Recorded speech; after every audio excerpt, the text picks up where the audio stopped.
ফ্রন্টের প্রার্থী। আপনারা জানেন যে 54-তে একটি যুক্তফ্রন্ট ছিল, সেটা ছিল একটা নির্বাচনী জোট।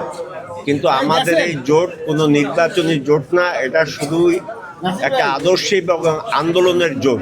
ভবিষ্যতে আমরা যে স্বপ্ন দেখি সেই স্বপ্ন বাস্তবায়নের জন্য আন্দোলন সংগ্রামের জোট হচ্ছে এই যুক্তফ্রন্ট।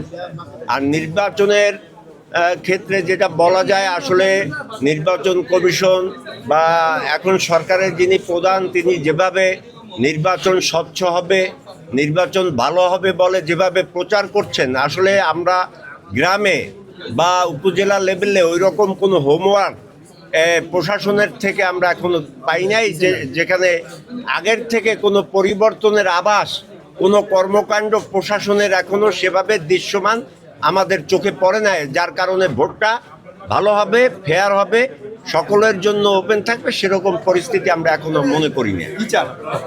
আমরা চাই প্রশাসন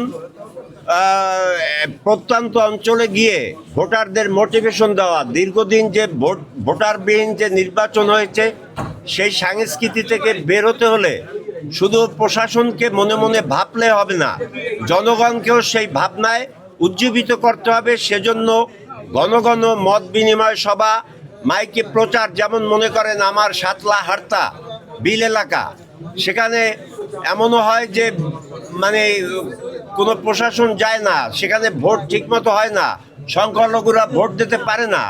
হ্যাঁ, সেখানে গিয়ে তাদেরকে মাইকিং করে বলতে হবে আপনারা ভোট দিতে আসবেন, প্রশাসন আপনাদের দায়িত্ব নেবে, তাদের ভরসা দিতে হবে। এলাকার রাজনীতির সার্বিক অবস্থা কি অবস্থা এখন? এখন মোটামুটি শান্তিপূর্ণ সহাবস্থানে আছে। কিছুদিন আগে হয়তো একটু বিশৃঙ্খল অবস্থা ছিল, সেটা আমার মনে হয় এই মুহূর্তে ভালোই আছে।